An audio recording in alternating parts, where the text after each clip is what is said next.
നമസ്കാരം സുഹൃത്തുക്കളെ, company corporation last ഗ്രേഡിന്റെ 8ാമത്തെ ക്ലാസ്സിലേക്ക് എല്ലാ കൂട്ടുകാർക്കും സ്വാഗതം. നമ്മൾ 2025 തന്ന ഒരു പ്രീവിയസ് ക്വസ്റ്റ്യനെ അങ്ങനെ കീറി മുറിച്ച് പഠിക്കുകയാണ്. വിത്ത് അതിന്റെ കൂടെ എക്സ്പ്ലനേഷൻ പുതിയ SSCRT ബേസ് ചെയ്തിട്ടുള്ള ക്ലാസ്സുകളാണ്. ഒരുപാട് ക്ലാസ്സുകൾ നിങ്ങൾക്ക് വരുന്ന എക്സാമുകളിൽ ഉപകാരമാകുന്ന രീതിയിൽ ചെയ്തു വെച്ചിട്ടുണ്ട്. നന്നായിട്ട് അത് പ്രയോജനപ്പെടുത്തിയിട്ട് 2026 എന്ന വർഷം നിങ്ങളുടെ ഫാമിലിക്ക് നിങ്ങളൊരു അസറ്റായിട്ട് മാറണം. അതിന് നിങ്ങൾക്ക് സാധിക്കണം. അതിന് നമ്മുടെ ക്ലാസ്സുകൾ നിങ്ങൾക്ക് ഉപകരിക്കും, അതിൽ തീർച്ചയാണ്. അപ്പോൾ തീർച്ചയായിട്ടും നിങ്ങളുടെ ഭാഗത്ത് നിന്ന് എനിക്ക് ഒരു സപ്പോർട്ട് ചെയ്യേണ്ടത് സബ്സ്ക്രൈബ് ചെയ്തുകൊണ്ടും ലൈക്ക് ചെയ്തുകൊണ്ടും ഷെയർ ചെയ്തുകൊണ്ടും താഴെ നിങ്ങളുടെ വിലയേറിയ അഭിപ്രായങ്ങളും വിമർശനങ്ങളും ഒക്കെ അറിയിച്ചുകൊണ്ടും ആയിരിക്കണം. ടെലിഗ്രാം ഗ്രൂപ്പിൽ ജോയിൻ ചെയ്തുകൊണ്ടും വീഡിയോയ്ക്ക് ഹൈപ്പ് കൊടുത്തുകൊണ്ടും ഒക്കെ എനിക്ക് സപ്പോർട്ട് നിങ്ങൾ തരിക. എൻ്റെ ഭാഗത്ത് നിന്ന് പരമാവധി എഫേർട്ട് എടുത്തുകൊണ്ട് തന്നെ നിങ്ങൾക്ക് ക്ലാസ്സുകൾ ഫ്രീ ആയിട്ട് തരുന്നതായിരിക്കും കേട്ടോ. നമുക്ക് ക്ലാസ്സിലേക്ക് കടക്കാം. കേരളത്തിലെ ഏറ്റവും ചെറിയ പക്ഷി സങ്കേതം ഏതാണ്? കേരളത്തിലെ ഏറ്റവും ചെറിയ പക്ഷി സങ്കേതം ഏതാണ്?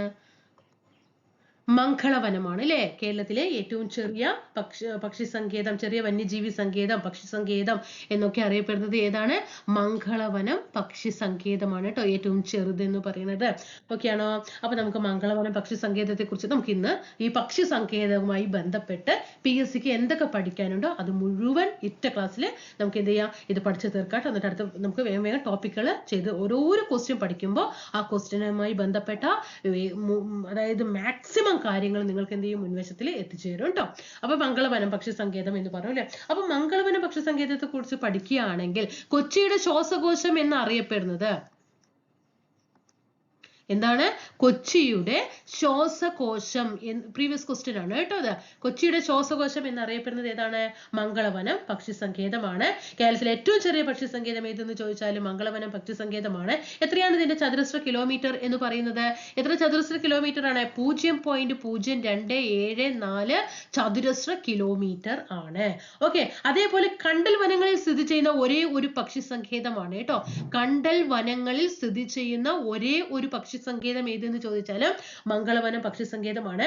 അതുപോലെ അപൂർവ ഇനം കടവാവലുകൾ കാണപ്പെടുന്നത്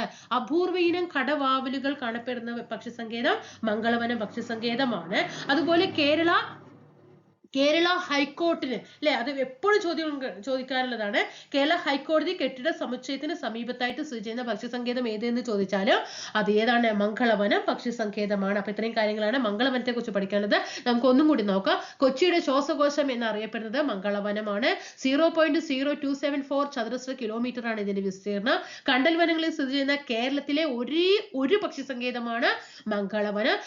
അതായത് അപൂർവ ഇനം കടവാവലുകൾ കാണപ്പെടുന്നത് മംഗളവനത്തിലാണ്. കേരള ഹൈക്കോർട്ട് കെട്ടിട സമുച്ചയത്തിന് സമീപത്തായിട്ട് സ്ഥിതി ചെയ്യുന്ന പക്ഷി സങ്കേതവും മംഗളവനം പക്ഷി സങ്കേതമാണ്. ഇനി കേരളത്തിലെ പക്ഷി സങ്കേതങ്ങൾ എന്ന് പറയുന്നത് ഏതൊക്കെയാണ്? ഒന്ന് തട്ടേക്കാട് പക്ഷി സങ്കേതം. തട്ടേക്കാട് പക്ഷി സങ്കേതം എവിടെയാണ്? എറണാകുളത്തുണ്ട്. അതുപോലെ ഇപ്പൊ മംഗളവനം പക്ഷി സങ്കേതം പറഞ്ഞു അല്ലെ. മംഗളവനം പക്ഷി സങ്കേതം എവിടെയാ പറഞ്ഞത്? അതും എറണാകുളത്താണ് അല്ലെ. ഇനി കുമരകം പക്ഷി സങ്കേതം എവിടെയാണ്? കുമരകം കോട്ടയത്താണ് അല്ലെ. കുമരകം എവിടെയാണ്? കോട്ടയത്താണ്. ഇനി അരിപ്പ, ഇതെല്ലാം പ്രീവിയസ് ആണ്. ഇതൊക്കെ എവിടെയാന്ന് എന്നും ചോദിക്കാനുള്ള ക്വസ്റ്റ്യൻ ആണ്. അരിപ്പ പക്ഷി സങ്കേതം എവിടെയാണ്? അത് തിരുവനന്തപുരത്താണ്. ഇനി കടലുണ്ടി പക്ഷി സങ്കേതം, കടലുണ്ടി പക്ഷി സങ്കേതം എവിടെയാണ്? അത് മലപ്പുറത്താണ് അല്ലെ. എവിടെയാണ്? മലപ്പുറത്താണ്. ഇനി ചൂലന്നൂർ പക്ഷി സങ്കേതം എവിടെയാണ്? ചൂലന്നൂർ പക്ഷി സങ്കേതം എവിടെയാ? പാലക്കാട് ജില്ലയിലാണ് അല്ലെ. ചൂലന്നൂർ പക്ഷി സങ്കേതത്തിൽ കാണപ്പെടുന്നത് ഏതാണ്? മയിലാണ് അല്ലെ. ഏറ്റവും കൂടുതൽ കാണപ്പെടുന്നത് എവിടെ? ഏതാ? മയിലാണ്. ഓക്കെ. ഇനി കേരളത്തിലെ ആദ്യത്തെ പക്ഷി സങ്കേതം ഏത് എന്ന് ചോദിച്ചാൽ അത് തട്ടേക്കാട് പക്ഷി സങ്കേതമാണ്. കേരളത്തിലെ ആദ്യത്തെ പക്ഷി സങ്കേതം ഏത് എന്ന് ചോദിച്ചാൽ അത് ഏതാണ്? തട്ടേക്കാട് പക്ഷി സങ്കേതമാണ്. ഏറ്റവും വലിയ പക്ഷി സങ്കേതം ഏത് എന്ന് ചോദിച്ചാലും അത് തട്ടേക്കാടാണ്. ആദ്യത്തെ പക്ഷി സങ്കേതം തട്ടേക്കാട്, ഏറ്റവും വലിയ പക്ഷി സങ്കേതം തട്ടേക്കാട്, ഏറ്റവും ചെറുത് ഏതെന്ന് ചോദിച്ചാൽ മംഗളവനം. പഠിച്ചല്ലോ. ഇനി തട്ടേക്കാട് പക്ഷി സങ്കേതം നിലവിൽ വന്ന വർഷം എപ്പോഴാണ്? 1983 കേട്ടോ. 1983 തട്ടേക്കാട് പക്ഷി സങ്കേതം നിലവിൽ വന്നത്. അതായത് ഈ തട്ടേക്കാട് പക്ഷി സങ്കേതത്തിന് ആ പേര് നൽകിയത് ആരാണ്? പക്ഷി നിരീക്ഷകനായിട്ടുള്ള സലീം അലിയാണ് കേട്ടോ. പക്ഷി നിരീക്ഷകനായിട്ടുള്ള സലീം അലിയാണ് തട്ടേക്കാട് പക്ഷി സങ്കേതത്തിന് ആ പേര് നൽകിയത്. ഇനി പക്ഷിപ്പാതാളം പക്ഷി സങ്കേതം സ്ഥിതി ചെയ്യുന്നത് എവിടെയാണ്? പക്ഷിപ്പാതാളം എന്ന ഒരു പക്ഷി സങ്കേതം സ്ഥിതി ചെയ്യുന്നത് എവിടെയാണ്? വയനാട്ടിലെ ബ്രഹ്മഗിരി മലനിരയിലാണ് കേട്ടോ. വയനാട് ചോദ്യം ചോദിച്ചതാണിത്. വയനാട് ബ്രഹ്മഗിരി മലനിരകളിലാണ് പക്ഷിപാതാളം പക്ഷി സങ്കേതം സ്ഥിതി ചെയ്യുന്നത്. ഇനി ബേക്കേഴ്സ് എസ്റ്റേറ്റ് എന്നറിയപ്പെടുന്ന പക്ഷി സങ്കേതം ഏതാണ്? ബേക്കേഴ്സ്, വെരി വെരി ഇമ്പോർട്ടന്റ് കേട്ടോ. ബേക്കേഴ്സ് എസ്റ്റേറ്റ് എന്ന് അറിയപ്പെടുന്ന പക്ഷി സങ്കേതം അത് കുമരകം പക്ഷി സങ്കേതമാണ് കേട്ടോ. കുമരകം പക്ഷി സങ്കേതമാണ്. ഇതിന്റെ മറ്റൊരു പേര് ഏതാണ്? വേമ്പനാട് പക്ഷി സങ്കേതം എന്ന് അറിയപ്പെടുന്നത് കുമരകം പക്ഷി സങ്കേതം ആണ്. ബേക്കേഴ്സ് എസ്റ്റേറ്റ് എന്ന് അറിയപ്പെടുന്നത്. ഇനി കേരളത്തിന്റെ പക്ഷിഗ്രാമം എന്താണ്? കേരളത്തിലെ പക്ഷിഗ്രാമം ഏതാണ്? പക്ഷിഗ്രാമം വെരി ഇമ്പോർട്ടന്റ് ക്വസ്റ്റ്യൻ ആണ്. നൂറനാടാണ് കേട്ടോ. നൂറനാട് കേരളത്തിന്റെ പക്ഷിഗ്രാമം എന്നറിയപ്പെടുന്നത്. നൂറനാട് എവിടെയാ? ആലപ്പുഴയിലാണ്. ആലപ്പുഴ. ഓക്കെ. ഇനി മയിലുകളുടെ സംരക്ഷണത്തിനായിട്ടുള്ള കേരളത്തിലെ പക്ഷി സങ്കേതം നമ്മൾ നേരത്തെ പറഞ്ഞു അല്ലെ. മയിലിന് വേണ്ടിയിട്ടുള്ള കേരളത്തിലെ സംരക്ഷിക്കാൻ വേണ്ടിയിട്ടുള്ള പക്ഷി സങ്കേതം ഏതാണ്? ചൂലന്നൂർ പക്ഷി സങ്കേതം. എവിടെ സ്ഥിതി ചെയ്യുന്നു? പാലക്കാട് ജില്ലയിൽ സ്ഥിതി ചെയ്യുന്നു. അതേപോലെ ഈ ചൂലന്നൂർ പക്ഷി സങ്കേതത്തിന്റെ മറ്റൊരു പേരുണ്ട്. എന്താണ്? KK നീലകണ്ഠൻ പക്ഷി സങ്കേതം എന്ന് അറിയപ്പെടുന്നത്. KK നീലകണ്ഠൻ പക്ഷി സങ്കേതം എന്ന് അറിയപ്പെടുന്നത് ഏതാണ്? ചൂലന്നൂർ പക്ഷി സങ്കേതമാണ്. നമുക്ക് ഒന്നും കൂടി പഠിച്ചത് ഒന്നും കൂടി നോക്കാം. മംഗളവനം പക്ഷി സങ്കേതത്തെ കുറിച്ച് നമ്മൾ എന്തൊക്കെയാണ് പഠിച്ചത്? കൊച്ചിയുടെ ശ്വാസകോശം എന്നറിയപ്പെടുന്നു. 0.0274 ചതുരശ്ര കിലോമീറ്റർ ആണ് ഇതിന്റെ വിസ്തീർണം. എറണാകുളം ജില്ലയിൽ സ്ഥിതി ചെയ്യുന്നു. കണ്ടൽ വനങ്ങളിൽ കാണപ്പെടുന്ന ഒരേ ഒരു പക്ഷി സങ്കേതമാണ് ഏത്? മംഗളവനം. അതുപോലെ അപൂർവീനം കടവാവലുകൾ കാണപ്പെടുന്നത് മംഗളവനം പക്ഷി സങ്കേതത്തിലാണ്. കേരള ഹൈക്കോടതി കെട്ടിട സമുച്ചയത്തിനുള്ളിൽ സ്ഥിതി ചെയ്യുന്നത് ഏതാണ്? മംഗളവനം ആണ്. ഇനി നമ്മുടെ കേരളത്തിലുള്ള പക്ഷി സങ്കേതങ്ങളാണ് തട്ടേക്കാട് പക്ഷി സങ്കേതം എറണാകുളത്ത്, മംഗളവനം പക്ഷി സങ്കേതം എറണാകുളം, കുമരകം പക്ഷി സങ്കേതം കോട്ടയം, അരിപ്പ പക്ഷി സങ്കേതം തിരുവനന്തപുരം, കടലുണ്ടി പക്ഷി സങ്കേതം മലപ്പുറം ജില്ലയിൽ സ്ഥിതി ചെയ്യുന്നു. ഇനി തട്ടേക്കാട് പക്ഷി സങ്കേതത്തിന്റെ പ്രത്യേകത എന്താണ്? ആദ്യത്തെ പക്ഷി സങ്കേതമാണ് കേരളത്തിലെ. അതുപോലെ ഏറ്റവും വലിയ പക്ഷി സങ്കേതമാണ്. 1983 നിലവിൽ വന്നത്. സലീം അലിയാണ്. ആരാണ് അദ്ദേഹം? പ്രശസ്ത പക്ഷി നിരീക്ഷകനായിട്ടുള്ള സലീം അലിയുടെ പേരാണ് തട്ടേക്കാട് പക്ഷി സങ്കേതത്തിന് പേര് നൽകിയിരിക്കുന്നത്. ഓക്കെ ആണോ? ഇനി പക്ഷിപാതാളം എന്നറിയപ്പെടുന്ന പക്ഷി സങ്കേതം സ്ഥിതി ചെയ്യുന്നത് ഏത് ജില്ലയിലാണ്? വയനാട് ജില്ലയിലാണ്. ബ്രഹ്മഗിരി മലനിരയിലാണ്. ബേക്കേഴ്സ് എസ്റ്റേറ്റ് എന്നറിയപ്പെടുന്ന പക്ഷി സങ്കേതം ഏതാണ്? കുമരകമാണ്. കുമരകം പക്ഷി സങ്കേതത്തിന്റെ മറ്റൊരു പേരാണ് വേമ്പനാട് പക്ഷി സങ്കേതം. ഇനി KK നീലകണ്ഠൻ പക്ഷി സങ്കേതം എന്നറിയപ്പെടുന്നത് ഏതാണ്? അത് ചൂലന്നൂർ പക്ഷി സങ്കേതമാണ്. മയിലുകളെ പരിചരിക്കുന്നത് ചൂലന്നൂർ പക്ഷി സങ്കേതത്തിലാണ്. കേരളത്തിലെ പക്ഷിഗ്രാമം എന്നറിയപ്പെടുന്നത് നൂറനാടാണ്. നൂറനാട് സ്ഥിതി ചെയ്യുന്നത് അപ്പൊ നമ്മളിപ്പോ ചൂലന്നൂർ പക്ഷി സങ്കേതത്തെ കുറിച്ചിട്ടാണ് നമ്മളിപ്പോ ഇവിടെ പഠിച്ചത് അല്ലെ. അപ്പൊ നമുക്ക് ഈ KK നീലകണ്ഠൻ പക്ഷി സങ്കേതം എന്നറിയപ്പെടുന്നു അല്ലെ. അതേപോലെ മറ്റൊരു പേര് KK നീലകണ്ഠന്റെ പേരിൽ അറിയപ്പെടുന്നത് അതേപോലെ ഇന്ദുചൂടൻ എന്നാണ് അറിയപ്പെടുന്നത് കേട്ടോ. ഇന്ദുചൂടൻ എന്നറിയപ്പെടുന്നതും ആരാണ്? KK നീലകണ്ഠനാണ് കേട്ടോ. എപ്പോഴും ചോദ്യങ്ങൾ ഈ ഭാഗത്ത് നിന്നും വരാറുണ്ട്. അപ്പൊ ആ ടോപ്പിക്കിന് അതിൻ്റെതായിട്ടുള്ള ഇമ്പോർട്ടൻസ് നിങ്ങൾ കൊടുത്തിരിക്കണം. ഓക്കെ, നമുക്ക് ഇനി ഇതിന്റെ ബാലൻസ് പക്ഷി സങ്കേതത്തെ കുറിച്ച് കുറച്ചും കൂടി നമുക്ക് ബാലൻസ് ഒന്ന് നോക്കാം കേട്ടോ. അപ്പൊ നമ്മളിവിടെ KK നീലകണ്ഠൻ പക്ഷി സങ്കേതം എന്ന് പറഞ്ഞു അല്ലെ. KK നീലകണ്ഠൻ അല്ലെങ്കിൽ ഇന്ദുചൂടൻ എന്ന് അറിയപ്പെടുന്ന പക്ഷി സങ്കേതം ഏതെന്ന് ചോദിച്ചപ്പോൾ നമ്മൾ ചൂലന്നൂർ പക്ഷി സങ്കേതം എന്ന് പറഞ്ഞു. ചൂലന്നൂർ പക്ഷി സങ്കേതം എവിടെയാ? പാലക്കാട് ജില്ലയിലാണ്. മയിലിനെ സംരക്ഷിക്കുന്നു എന്നും നമ്മൾ പഠിച്ചു. അതേപോലെ കുഞ്ചൻ നമ്പ്യാർ സ്മൃതിവനം എന്നറിയപ്പെടുന്നതും കുഞ്ചൻ നമ്പ്യാർ സ്മൃതി വനം എന്ന് അറിയപ്പെടുന്നതും ഏത് പക്ഷി സങ്കേതമാണ്? ചൂലന്നൂർ പക്ഷി സങ്കേതമാണ്. ഓക്കെ. ഇനി ദേശാടന പക്ഷികളുടെ പറുദീസ എന്നറിയപ്പെടുന്നത് ഏതാ? ദേശാടന പക്ഷികളുടെ പറുദീസ എന്ന് അറിയപ്പെടുന്ന പക്ഷി സങ്കേതം ഏതാണ്? അത് കടലുണ്ടി പക്ഷി സങ്കേതമാണ് കേട്ടോ. കടലുണ്ടി പക്ഷി സങ്കേതം ആണ്. ബേക്കേഴ്സ് എസ്റ്റേറ്റ് എന്നറിയപ്പെടുന്നത് ഏതാ നമ്മൾ പറഞ്ഞത്? അത് കുമരകം പക്ഷി സങ്കേതമാണ്. ദേശാടന പക്ഷികളുടെ പറുദീസ എന്നറിയപ്പെടുന്നത് കടലുണ്ടി പക്ഷി സങ്കേതമാണ്.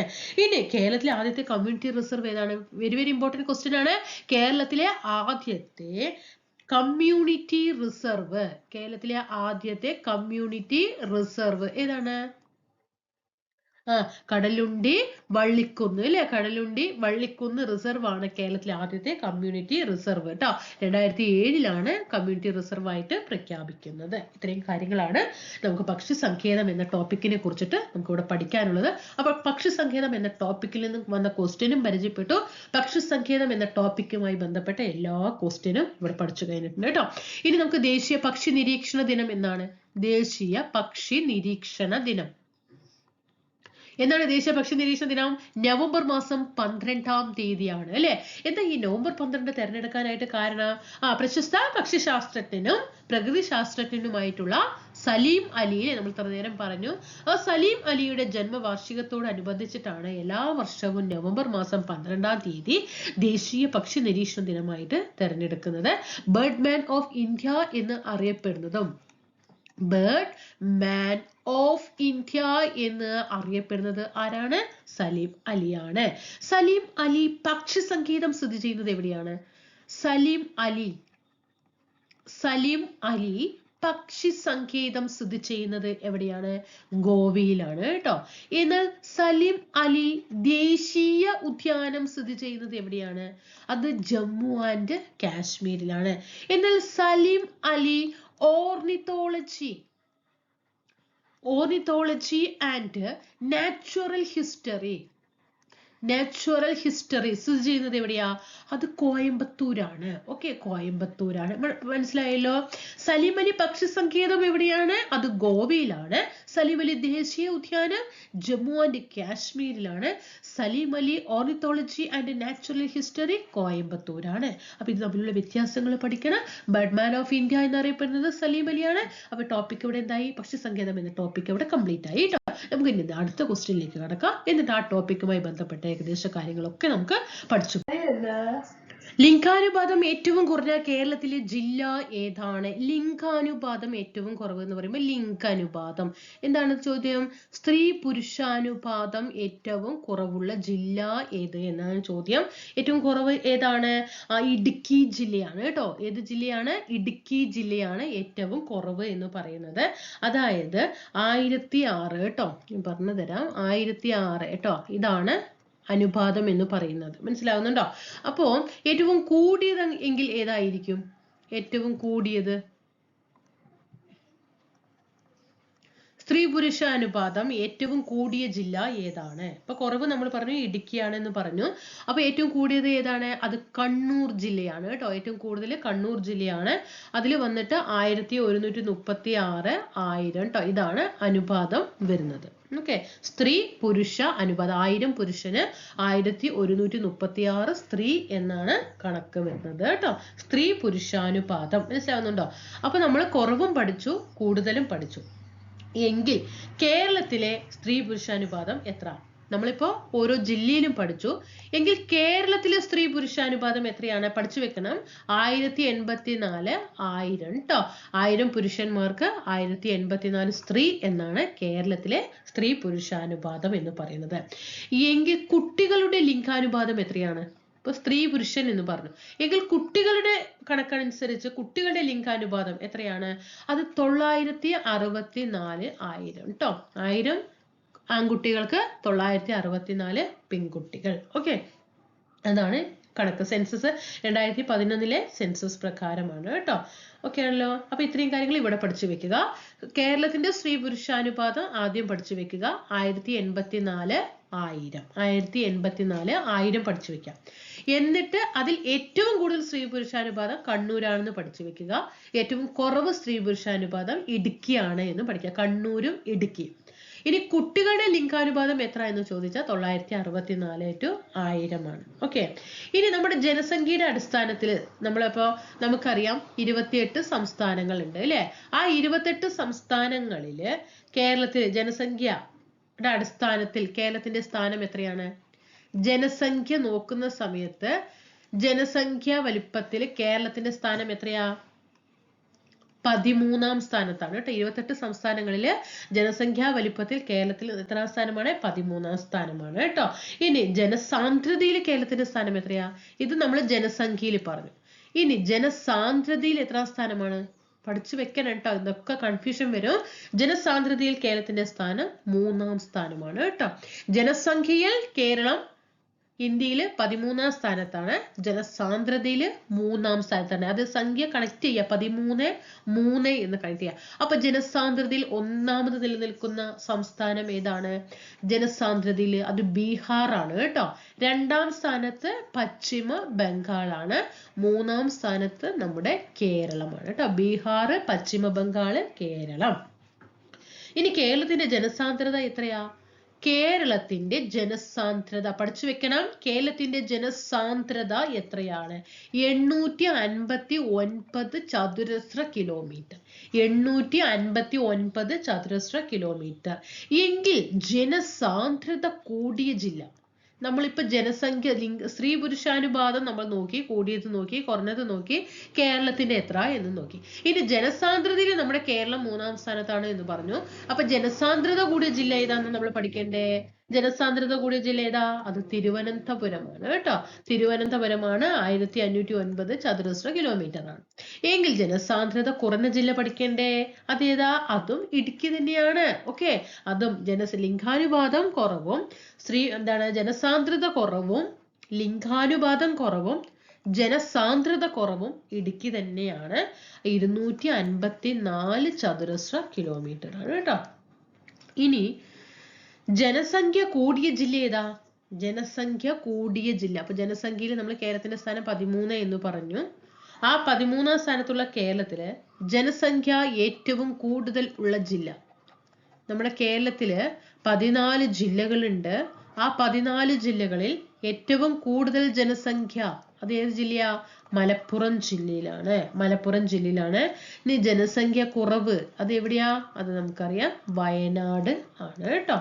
അപ്പൊ ജനസംഖ്യ കൂടിയ ജില്ല എവിടെയാ? മലപ്പുറം. ജനസംഖ്യ കൂടിയ ജില്ല മലപ്പുറം, ജനസംഖ്യ കുറഞ്ഞ ജില്ല വയനാട്. അത് കണക്ട് ചെയ്തോ?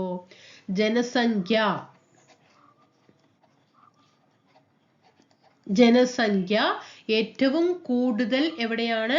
മലപ്പുറത്താണ്. ഏറ്റവും കുറവ് എവിടെയാ? വയനാട്. ഓക്കെ, ഇനി ജനസാന്ദ്രത നമ്മൾ പറഞ്ഞു അല്ലെ? ജനസാന്ദ്രത കൂടിയ ജില്ല എവിടെയാ? തിരുവനന്തപുരമാണ്. ഏറ്റവും കുറവ് എവിടെയാണ്? അത് ഇടുക്കിയാണ് എന്ന് പറഞ്ഞു. ഇനി ലിംഗാനുപാതം അല്ലെങ്കിൽ സ്ത്രീ പുരുഷാനുപാതം ഏറ്റവും കൂടുതൽ എവിടെയാ? അത് കണ്ണൂർ ജില്ലയിലാണ് എന്ന് പറഞ്ഞു. ഏറ്റവും കുറവ് എവിടെയാ നമ്മൾ പറഞ്ഞത്? അത് ഇടുക്കി ജില്ലയിലാണ് എന്ന് പറഞ്ഞു അല്ലെ? ഇനി ജനസംഖ്യ വളർച്ചാ നിരക്ക് ഏറ്റവും കൂടിയ ജില്ല ഏതാ? ജനസംഖ്യ മലപ്പുറമാണെന്ന് പറഞ്ഞു. ജനസംഖ്യ വളർച്ചാ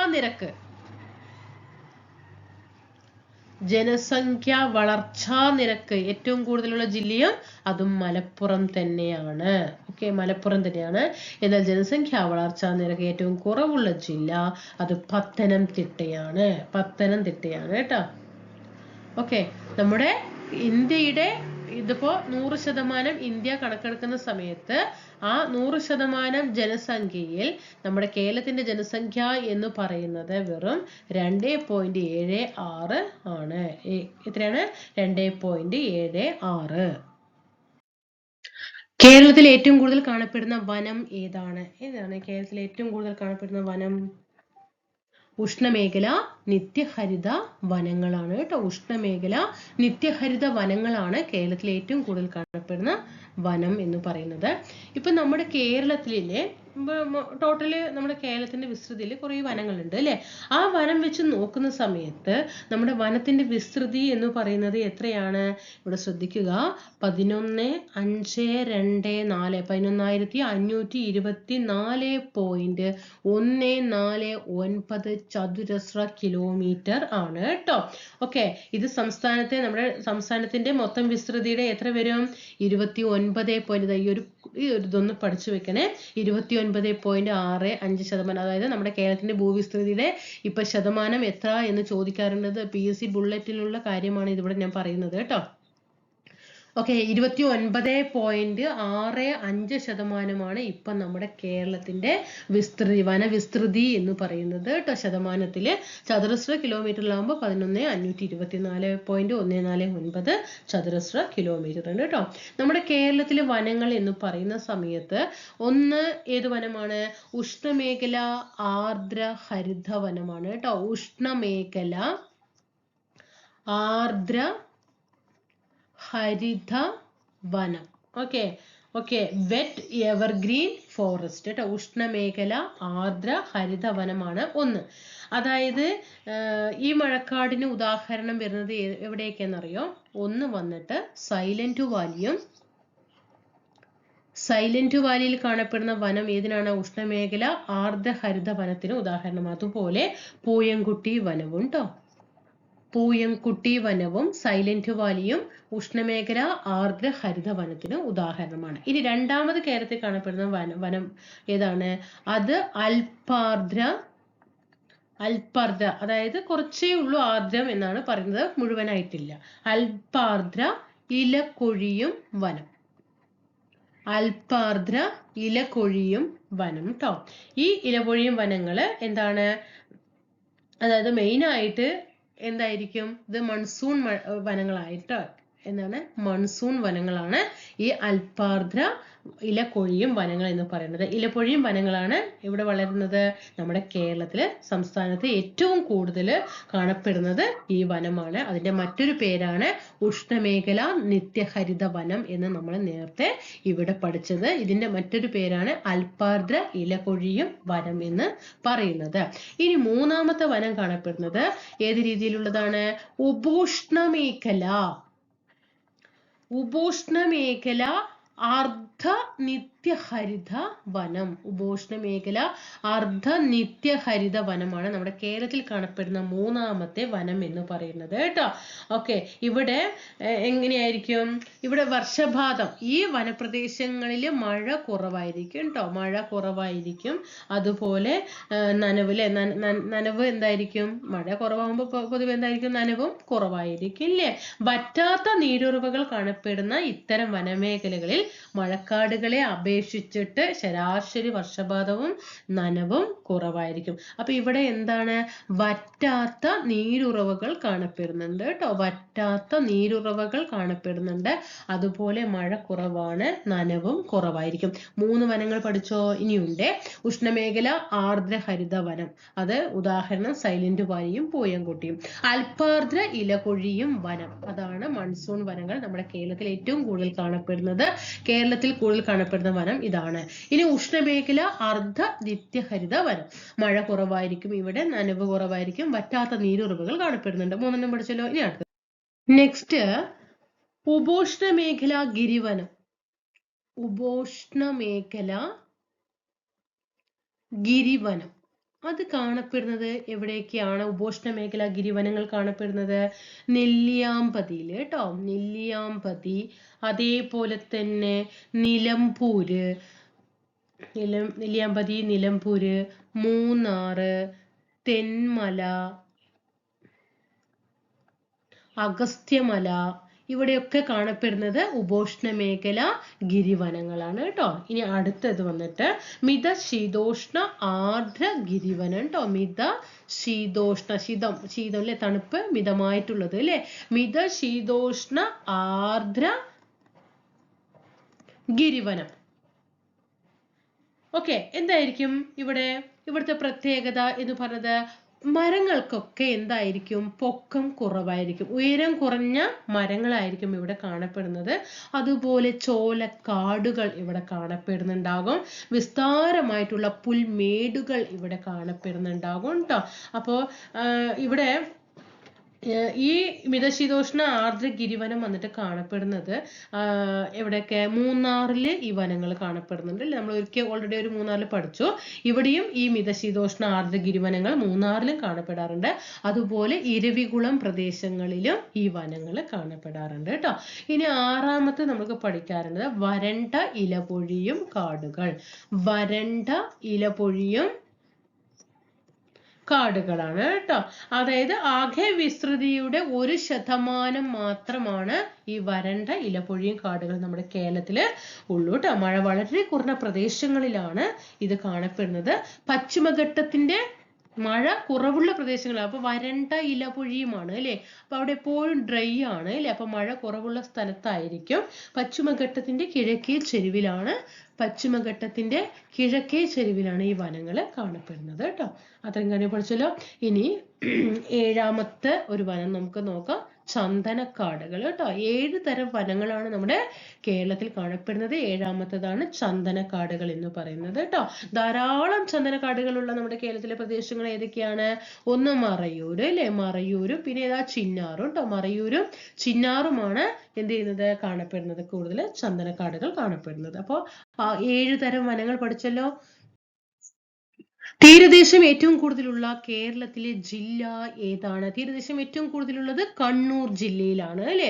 അപ്പൊ നമ്മുടെ കേരളത്തില് ആകെ തീരദേശ ദൈർഘ്യം എന്ന് പറയുന്നത് എത്ര കിലോമീറ്റർ ആണ്? പഠിച്ചു വെക്കണേ, 590 ആണ് കേട്ടോ. 590 കിലോമീറ്റർ ആണ് നമ്മുടെ കേരളത്തില് ആകെയുള്ള തീരദേശ ദൈർഘ്യം എന്ന് പറയുന്നത്. അതിൽ നമ്മൾ തീരദേശം ഏറ്റവും കൂടുതൽ എവിടെയെന്നാ പഠിച്ചത്? ഏറ്റവും കൂടുതൽ എവിടെയാ? കണ്ണൂർ ജില്ലയിലാണ് തീരദേശം ഏറ്റവും കൂടുതലുള്ളത് എന്ന് പറഞ്ഞു. എങ്കിൽ കുറവ് എവിടെയാണ്? കുറവ് എവിടെയാണ്? അത് കൊല്ലം ജില്ലയിലാണ് കേട്ടോ. ഏറ്റവും കുറവ് കൊല്ലം ജില്ലയിലാണ്. ഇനി കടൽ തീരമുള്ളതിൽ വലിയ ജില്ല, കാരണം 9 ജില്ലകളാണ് നമ്മുടെ കേരളത്തില് കടൽ തീരം പങ്കിടുന്നത് കേട്ടോ. കടൽ തീരമുള്ള ജില്ലകൾ എത്രയാണ്? 9 എണ്ണമാണ്. 5 ജില്ലകളില് എന്തില്ല? കടൽ തീരം ഇല്ല. ഓക്കെ, അപ്പൊ ഈ 9 ജില്ലകളില് കടൽ തീരങ്ങൾ പങ്കിടുന്നുണ്ട് എന്ന് പറഞ്ഞു അല്ലെ? അതിൽ ഏറ്റവും വലിയ ജില്ല ഏതാണ്? 9 ജില്ലകളിൽ കടൽ തീരം പങ്കിടുന്നതിൽ ഏറ്റവും വലിയ ജില്ല മലപ്പുറം ജില്ലയാണ് കേട്ടോ. ഇനി കടൽ തീരമുള്ള ജില്ലകളില് ഏറ്റവും ചെറിയ ജില്ല ഏതാണ്? ആലപ്പുഴയാണ് കേട്ടോ. ആലപ്പുഴ. മനസ്സിലാവുണ്ടോ നിങ്ങൾക്ക്? 9 ജില്ലകളിലാണ് നമ്മുടെ കേരളത്തിലെ കടൽ തീരം ഉള്ളൂ. ആ 9 ജില്ലകളിൽ ഏറ്റവും വലിയ ജില്ല മലപ്പുറവും ഏറ്റവും ചെറിയ ജില്ല ആലപ്പുഴയുമാണ്. കടൽ തീരം ഏറ്റവും കൂടുതലുള്ള ജില്ല കണ്ണൂരാണ്. കടൽ തീരം ഏറ്റവും കുറവ് കൊല്ലം ജില്ലയിലാണ് കേട്ടോ. ഇനി കൂടുതൽ കടൽ തീരമുള്ള താലൂക്ക് ഏതാണ്? കൂടുതൽ കടൽ തീരമുള്ള താലൂക്ക് ചേർത്തലയാണ്. ചേർത്തല പ്രീവിയസ് ക്വസ്റ്റ്യൻസ് ആണ്. അതുപോലെ കടൽ തീരം ഇല്ലാത്ത കോർപ്പറേഷൻ, കടൽ തീരം കൂടുതൽ ഉള്ള താലൂക്കാണ് നമ്മൾ പറഞ്ഞത് ചേർത്തല. എങ്കിൽ കടൽ തീരം ഇല്ലാത്ത കോർപ്പറേഷൻ പ്രീവിയസ് ക്വസ്റ്റ്യൻ ആണ്. ഏതാണ് വരിക? തൃശ്ശൂർ ജില്ലയാണ് കേട്ടോ. തൃശ്ശൂർ കോർപ്പറേഷൻ ആണ് കടൽ തീരം ഇല്ലാത്ത കോർപ്പറേഷൻ എന്ന് പറയുന്നത്. നമ്മുടെ കേരളത്തിലെ ഏറ്റവും നീളം കൂടിയ ബീച്ച് ഏതാണ്? കേരളത്തിലെ ഏറ്റവും നീളം കൂടിയ ബീച്ച്, ആൻസർ പോരട്ടെ, മുഴുപ്പിലങ്ങാടാണ് അല്ലെ? മുഴുപ്പിലങ്ങാട് ബീച്ചാണ് ഏറ്റവും നീളം കൂടിയ ബീച്ച് എന്ന് പറയുന്നത്. ഏത് ജില്ല? കണ്ണൂർ ജില്ല. ഓക്കെ, ഇനി കേരളത്തിലെ ഏക ഡ്രൈവിംഗ് ബീച്ച് ഏതാണ്? കേരളത്തിലെ ഏക ഡ്രൈവിംഗ് ബീച്ച് ഏതാണ്? അത് മുഴുപ്പിലങ്ങാട് ബീച്ച് തന്നെയാണ് കേട്ടോ. കേരളത്തിലെ തീരപ്രദേശമുള്ള ജില്ലകളുടെ എണ്ണം എത്രയാണ് നമ്മൾ പഠിച്ചത്? 9 ജില്ലയാണ്. തീരദേശം ഇല്ലാത്ത ജില്ല 5 ജില്ലയാണ്. ഏതൊക്കെയാണ് ആ 5 തീരദേശം ഇല്ലാത്ത ജില്ലകൾ എന്ന് പറയുന്നത്? ഒന്ന് ഇടുക്കി ജില്ല. ഇടുക്കിയിൽ എന്തില്ല? കടൽ തീരം ഇല്ല. രണ്ടാമത്തത് പത്തനംതിട്ട. പത്തനംതിട്ട, പാലക്കാട്, പ എന്ന് വരുന്ന 2 ജില്ലകളിലും കടൽ തീരം ഇല്ല. ഇനി വയനാട് ജില്ല, പിന്നെ കോട്ടയം ജില്ല.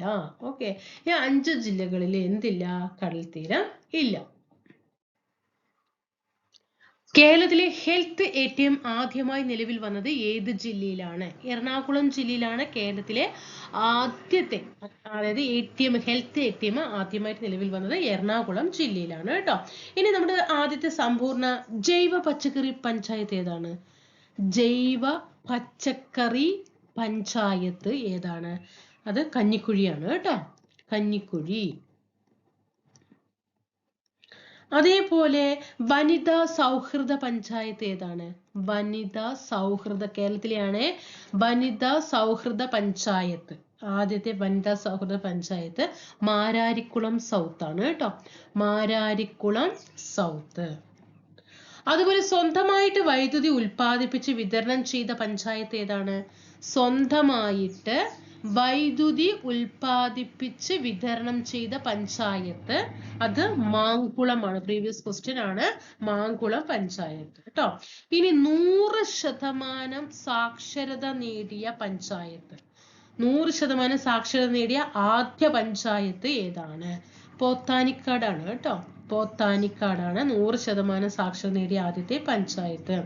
ഇനി സമ്പൂർണമായി വൈദ്യുതീകരിച്ച ആദ്യത്തെ പഞ്ചായത്ത്, സമ്പൂർണമായി വൈദ്യുതീകരിച്ച ആദ്യത്തെ പഞ്ചായത്ത് കണ്ണാടി പഞ്ചായത്ത്, പാലക്കാട് ജില്ല. ഓക്കെ, ആദ്യത്തെ സാമ്പത്തിക സാക്ഷരതാ പഞ്ചായത്ത് പ്രീവിയസ് ക്വസ്റ്റ്യൻ ആണ്, ഇത് പ്രീവിയസ് ക്വസ്റ്റ്യൻ ആണ്. സാമ്പത്തിക സാക്ഷരതാ പഞ്ചായത്ത് അത് മങ്കര പഞ്ചായത്ത്, പാലക്കാട് ജില്ലയാണ്. ഇനി ആദ്യത്തെ സമ്പൂർണ്ണ ശുചിത്വ പഞ്ചായത്ത് ഏതാ? ശുചിത്വ പഞ്ചായത്ത് അത് പോത്തുങ്കല. പോത്തുങ്കൽ ആണ് പ്രീവിയസ് ക്വസ്റ്റ്യൻ ആണ്. ഓക്കെ, അതുപോലെ സമ്പൂർണമായി ആധാർ രജിസ്ട്രേഷൻ നടത്തിയ പഞ്ചായത്ത് ഏതാണ്? സമ്പൂർണമായിട്ട് ആധാർ രജിസ്ട്രേഷൻ നടത്തിയ പഞ്ചായത്ത് ഏതാ? അമ്പലവയൽ. പ്രീവിയസ് ക്വസ്റ്റ്യൻ ആണ്, അമ്പലവയലാണ് കേട്ടോ. അതുപോലെ വികേന്ദ്രീകൃത ആസൂത്രണം ആരംഭിച്ച പഞ്ചായത്ത് ഏതാ? വികേന്ദ്രീകൃത ആസൂത്രണം ആരംഭിച്ച പഞ്ചായത്ത്, അത് പ്രീവിയസ് ക്വസ്റ്റ്യൻ ആണ്, കല്യാശ്ശേരി ആണ്. ഇനി കേന്ദ്ര സർക്കാരിന്റെ നിർമ്മൽ പുരസ്കാരം നേടിയ ആദ്യത്തെ പഞ്ചായത്ത്, കേന്ദ്ര സർക്കാരിന്റെ നിർമ്മൽ ഗ്രാമ പുരസ്കാരം നേടിയ ഗ്രാമപഞ്ചായത്ത് ഏതാണ്? പീലിക്കോട്. പ്രീവിയസ് ക്വസ്റ്റ്യൻ ആണ്, പീലിക്കോട്. ആദ്യത്തെ ഇ പേയ്മെന്റ് പഞ്ചായത്ത്, ആദ്യത്തെ E payment panchayat, previous question ആണ്, മഞ്ചേശ്വരം ആണ്. ഇനി ആദ്യത്തെ സമ്പൂർണമായിട്ടുള്ള ജൈവ പഞ്ചായത്ത്, നമ്മുടെ കേരളത്തിലെ ഒരു പഞ്ചായത്ത് ആദ്യമായിട്ട് സമ്പൂർണ്ണ ജൈവ പഞ്ചായത്തായിട്ട് മാറിയിട്ടുണ്ട്. അത് ഏതാണ്? പനത്തടിയാണ് കേട്ടോ, പനത്തടിയാണ്. ഇനി ആദ്യത്തെ സമ്പൂർണ്ണ രക്തദാന പഞ്ചായത്ത് ഏതാണ്? രക്തദാന പഞ്ചായത്ത്, പ്രീവിയസ് ക്വസ്റ്റ്യൻ ആണ്, മടിക്കൈ ആണ്. ഓക്കെ, നമുക്ക് ഒന്നും കൂടി ഇതൊന്ന് പഠിച്ചു വെക്കാം. ജൈവ പച്ചക്കറി പഞ്ചായത്ത് കഞ്ഞിക്കുഴിയാണ്. വനിതാ സൗഹൃദ പഞ്ചായത്ത് മാരാരിക്കുളം സൗത്ത് ആണ്. സ്വന്തമായി വൈദ്യുതി ഉൽപ്പാദിപ്പിച്ച് വിതരണം ചെയ്ത ആദ്യത്തെ ഗ്രാമപഞ്ചായത്താണ് മാങ്കുളം. 100% സാക്ഷരത നേടിയ പഞ്ചായത്ത് പോത്താനിക്കാടാണ്. സമ്പൂർണമായി വൈദ്യുതീകരിച്ച ആദ്യത്തെ പഞ്ചായത്ത് കണ്ണാടിയാണ്. ആദ്യത്തെ സാമ്പത്തിക സാക്ഷരത നേടിയ പഞ്ചായത്ത് മങ്കരയാണ്. സമ്പൂർണ്ണ ശുചിത്വ പഞ്ചായത്ത് പോത്തുങ്കലാണ്. ആധാർ രജിസ്ട്രേഷൻ പൂർണ്ണമായി നടപ്പിലാക്കിയ സമ്പൂർണ്ണ ആധാർ രജിസ്ട്രേഷൻ നടപ്പിലാക്കിയ ആദ്യത്തെ പഞ്ചായത്ത് അമ്പലവയലാണ്. വികേന്ദ്രീകൃത ആസൂത്രണം ആരംഭിച്ച പഞ്ചായത്ത് കല്യാശ്ശേരിയാണ്. നിർമ്മൽ പുരസ്കാരം, കേന്ദ്ര ഗവൺമെന്റിന്റെ നിർമ്മൽ പുരസ്കാരം, ഗ്രാമ പുരസ്കാരം നേടിയ ഗ്രാമപഞ്ചായത്ത് പീലിക്കോടാണ്. ആദ്യത്തെ ഇ പേയ്മെന്റ് പഞ്ചായത്ത് മഞ്ചേശ്വരം. ആദ്യത്തെ സമ്പൂർണ്ണ ജൈവ ഗ്രാമപഞ്ചായത്ത് പനത്തടി. ആദ്യത്തെ സമ്പൂർണ്ണ രക്തദാന പഞ്ചായത്ത് മടിക്കൈ. മനുഷ്യനെ ബഹിരാകാശത്ത് എത്തിക്കാനുള്ള ഇന്ത്യയുടെ ദൗത്യത്തിന്റെ പേര് എന്താണ്? ഇന്ത്യയുടെ ദൗത്യത്തിന്റെ പേര് ഗഗൻയാൻ എന്നാണ് അല്ലെ. മനുഷ്യനെ ബഹിരാകാശത്ത് എത്തിക്കാനുള്ള ഇന്ത്യയുടെ ദൗത്യത്തിന്റെ പേര് എന്താണ്? ഗഗൻയാൻ ആണ് അല്ലെ. അപ്പോ ഗഗൻയാന് വിക്ഷേപണ വാഹനം ഏതാണ്? പ്രീവിയസ് ക്വസ്റ്റ്യൻ ആണ്. ഗഗൻയാന്റെ വിക്ഷേപണ വാഹനം, അത് ഓരോന്നായിട്ട് പഠിച്ചു പോകാം നമുക്ക് ഗഗൻയാനെ കുറിച്ചിട്ട്. വിക്ഷേപണ വാഹനം ഏതാണ്? GSLV മാർക്ക് 3 ആണ് കേട്ടോ. GSLV മാർക്ക് 3 ആണ് കേട്ടോ. അതായത് LVM3 എന്നും കണക്ട് ചെയ്ത് പഠിക്കുക. വിക്ഷേപിച്ചത് 2018 പദ്ധതി ഗഗൻയാൻ പദ്ധതി പ്രഖ്യാപിച്ചത് 2018 ഓഗസ്റ്റ് മാസം 15-നാണ്. അതിന്റെ ചിലവ് എത്രയാണ്? ദൗത്യത്തിന്റെ ചിലവ് 10,000 കോടി രൂപയാണ് കേട്ടോ. ഇനി ഗഗൻയാൻ ദൗത്യത്തില് ISROയുമായിട്ട് സഹകരിക്കുന്ന രാജ്യങ്ങൾ, സഹകരണം ഏതൊക്കെ രാജ്യങ്ങളാണ് നമ്മളുമായിട്ട് സഹകരിക്കുന്നത്? റഷ്യയും ഫ്രാൻസുമാണ് കേട്ടോ, റഷ്യയും ഫ്രാൻസുമാണ്. അതുപോലെ ഈ ഗഗൻയാൻ മിഷനിൽ ആദ്യം പോകാൻ ഒരുങ്ങുന്ന ഹ്യൂമനോയിഡ് റോബോട്ട് ഏതാണ്? ഹ്യൂമനോയിഡ് റോബോട്ട് ഏതാണ്? അത് വ്യോമമിത്രയാണ് കേട്ടോ, വ്യോമമിത്ര. ഓക്കെ, ഇത്രയും കാര്യങ്ങൾ ഇവിടെ പഠിക്കാം. ഓക്കെ, ഇതിന്റെ ബാക്കി പഠിക്കാം. വിക്ഷേപണ വാഹനം GSLV മാർക്ക് 3 ആണ്, LVM3. 2018 ഓഗസ്റ്റ് 15-നാണ് വിക്ഷേപണ, അതായത് ഗഗൻയാൻ പദ്ധതി പ്രഖ്യാപിച്ചത്. ചെലവ് 10,000 കോടിയാണ്. സഹകരിക്കുന്നത് റഷ്യയും ഫ്രാൻസുമാണ്. അതായത് ഗഗൻയാൻ മിഷനിൽ ആദ്യം പോകാൻ എടുക്കുന്ന ഹ്യൂമനോയിഡ് റോബോട്ട് ഏതെന്ന് ചോദിച്ചാൽ അത് വ്യോമമിത്രയാണ്. 4 ഇന്ത്യൻ വ്യോമസേന ഉദ്യോഗസ്ഥരെയാണ് ദൗത്യത്തിനായിട്ട് തിരഞ്ഞെടുക്കുന്നത്. ഈ അടുത്ത് നടന്ന എക്സാമിൽ ചോദിച്ച ക്വസ്റ്റ്യൻ ആണ്.